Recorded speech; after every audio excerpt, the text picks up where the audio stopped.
Hi అండి, welcome to my channel. ముందుగా ఎవరైనా ఫస్ట్ టైం ఈ ఛానల్ చూస్తూ ఇంకా ఛానల్ని సబ్స్క్రైబ్ చేసుకోకుండా చూస్తున్నట్లయితే ప్లీజ్ ఛానల్ని సబ్స్క్రైబ్ చేసుకోండి. అలాగే సబ్స్క్రైబ్ చేసుకున్న వాళ్ళు వీడియోని చివరి వరకు చూసి ఒక లైక్ చేసి సపోర్ట్ చేయండి. ఇంకా ఇవాళ వీడియోలో అయితే గోధుమ రవ్వ అలాగే బెల్లంతో కేసరి ఎలా చేసుకోవాలో చూపిస్తానండి. చాలా చాలా టేస్టీగా ఉంటుందన్నమాట. ఏదైనా ప్రసాదంగా చేసుకోవాలనుకున్నప్పుడు ఇలా గోధుమ రవ్వ బెల్లంతో ట్రై చేసి చూడండి.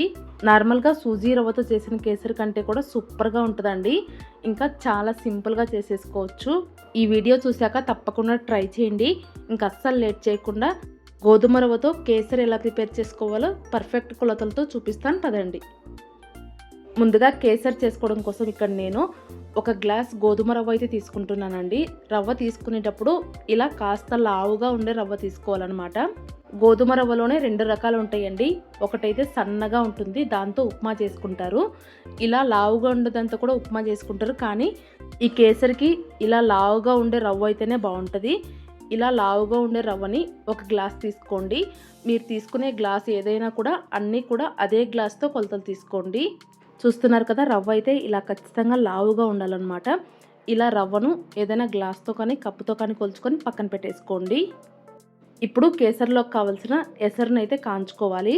దానికోసం మనం ఏ గ్లాస్తో అయితే రవ్వ తీసుకున్నామో సేమ్ అదే గ్లాస్తో 4 గ్లాసులు నీళ్ళు తీసుకొని నీళ్ళను అయితే మరిగించేసుకోండి. ఈలోపు ఎవరైనా ఫస్ట్ టైం ఈ ఛానల్ చూస్తున్న వాళ్ళు ఉంటే ఛానల్లో మంచి మంచి వీడియోస్ అయితే అప్లోడ్ చేశానండి. ఇంట్రెస్ట్ ఉంటే ఒకసారి చెక్ చేయండి.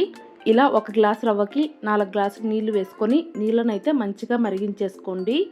ఇప్పుడు రవ్వ వేయించుకోవడం కోసం ఈ గిన్నెని ఇంకొక స్టవ్ పైన పెట్టేసుకొని నీళ్ళను మరిగించుకుంటూ అలాగే ఈ స్టవ్ పైన ఒక ప్యాన్ పెట్టేసుకోండి. ఇలా ప్యాన్ పెట్టుకున్న తర్వాత అందులోకి 2 టేబుల్ స్పూన్ల నెయ్యి అయితే వేసుకోండి. ఇక్కడ నేను రవ్వ పెద్ద గ్లాస్తో తీసుకున్నాను కాబట్టి నెయ్యి కూడా కాస్త ఎక్కువగా తీసుకున్నానండి. మీరు తీసుకునే రవ్వ క్వాంటిటీని బట్టి నెయ్యి వేసుకోండి. అలాగే ఇలాంటి కేసరి చేసుకునేటప్పుడు కొద్దిగా నెయ్యి ఎక్కువగా పడితేనే టేస్టీగా ఉంటుందన్నమాట.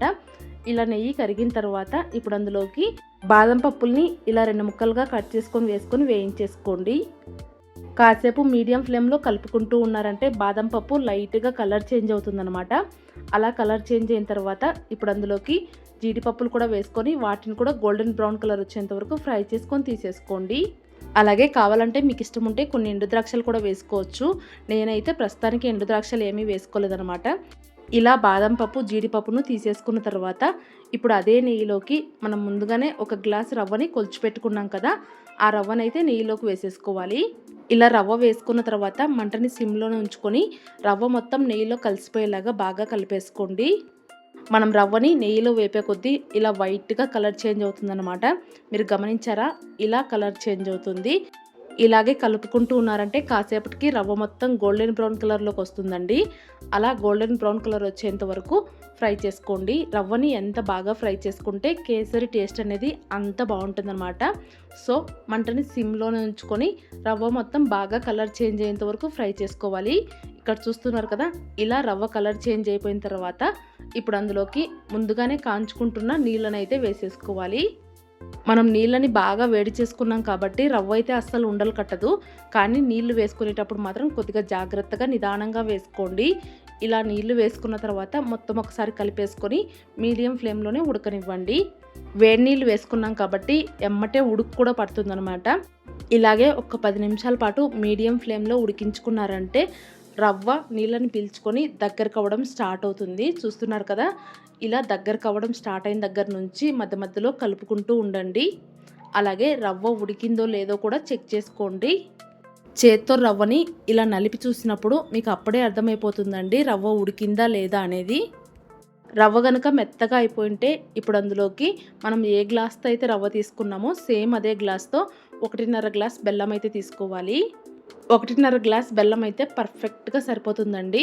ఒకవేళ స్వీట్ తక్కువగా తినాలనుకునే వాళ్ళు ఇంకొద్దిగా తగ్గించుకొని వేసుకోండి. కానీ ఈ బెల్లం అయితే స్వీట్నెస్ కరెక్ట్గా సరిపోతుందన్నమాట. ఇలా బెల్లం వేసుకున్న తర్వాత మళ్ళీ ఒకసారి కలిపేసుకున్నారంటే బెల్లం కరిగే కొద్దీ మళ్ళీ అది లూజ్గా అవుతుంది. చూస్తున్నారు కదా, మొత్తం అంతా బాగా లూజ్గా అయిపోయి కలర్ కూడా చేంజ్ అయిపోయింది. ఇలాగే ఒక 5 నిమిషాల పాటు సిమ్లోనే ఉడికించేసుకోండి.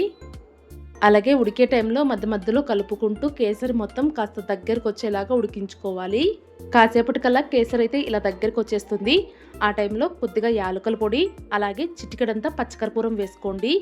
ఇలా పచ్చకర్పూరం వేసుకోవటం వల్ల ప్రసాదం చాలా టేస్టీగా ఇంకా మంచి స్మెల్ వస్తుందన్నమాట. అంటే మనం గుడిలో తింటే ప్రసాదం ఏ టేస్ట్తో ఏ ఫ్లేవర్తో అయితే ఉంటుందో అలాగే ఉంటుందండి. పచ్చకర్పూరం ఉంటే ఖచ్చితంగా కొద్దిగా వేసేసుకొని కలిపేసుకోండి. ఫైనల్గా ఇలా ఉడికే టైంలోనే ఇంకొక 2 స్పూన్లమైన నెయ్యి కూడా వేసుకొని నెయ్యి మొత్తం కేసరిలో కలిసిపోయేలాగా బాగా కలిపేసుకోండి. ముందుగానే చెప్పాను కదా, నెయ్యి ఎంత బాగా పడితే కేసరి టేస్ట్ అనేది అంత బాగుంటుందన్నమాట. మొత్తం ఇలా కలిపేసుకున్న తర్వాత ఫైనల్గా ముందుగా వేయించుకున్న డ్రై ఫ్రూట్స్ని కొన్ని మిగిల్చుకొని మిగతాటన్నీ కూడా ఇలా కేసరిలో వేసుకొని ఇంకొక 2 నిమిషాల పాటు దగ్గరికి రానిచ్చుకున్నారంటే కేసరి అయితే రెడీ అయిపోతుందండి. ఇప్పుడు ఇలా కాస్త లూజ్గానే ఉంటుంది, అది చల్లారే కొద్దీ గట్టి పడిపోతుందండి. చూస్తున్నారు కదా, కాస్త చల్లారిన తర్వాత చూపిస్తున్నాను. కేసరి అయితే చక్కగా రెడీ అయిపోయింది. ఇంకా టేస్ట్ కూడా చాలా చాలా బాగుందన్నమాట. ఇలా కేసరి ప్రిపేర్ చేసుకొని దేవుడికి ప్రసాదంగా పెట్టుకున్నారంటే చాలా తొందరగా అయిపోతుందండి. టేస్ట్ అయితే అద్భుతంగా ఉంటుందన్నమాట. తప్పకుండా ట్రై చేయండి. దేవుడికి ప్రసాదంగా పెట్టుకునేటప్పుడు ఏదైనా ఒక గిన్నెలో వేసి పెట్టుకుంటారు కదా, పైనుంచి కొద్దిగా గార్నిషింగ్గా మనం మిగిల్చుకున్న డ్రై ఫ్రూట్స్ వేసి పెట్టుకున్నారంటే చూడ్డానికి కలర్ఫుల్గా కేసరి అయితే చాలా టేస్టీగా ఉంటుంది. తప్పకుండా ట్రై చేయండి. ట్రై చేసి మీకు ఎలా వచ్చిందనేది కూడా కామెంట్ చేసి చెప్పండి. అలాగే ఈ వీడియో మీకు నచ్చినట్లయితే ఒక లైక్ చేయండి. ఇంకా మీ ఫ్రెండ్స్ అండ్ ఫ్యామిలీ మెంబర్స్కి షేర్ చేయండి. కొత్తగా కనుక ఎవరైనా ఛానల్ చూస్తున్న వాళ్ళు ఉంటే సబ్స్క్రైబ్ చేసుకొని సపోర్ట్ చేయండి. Thank you.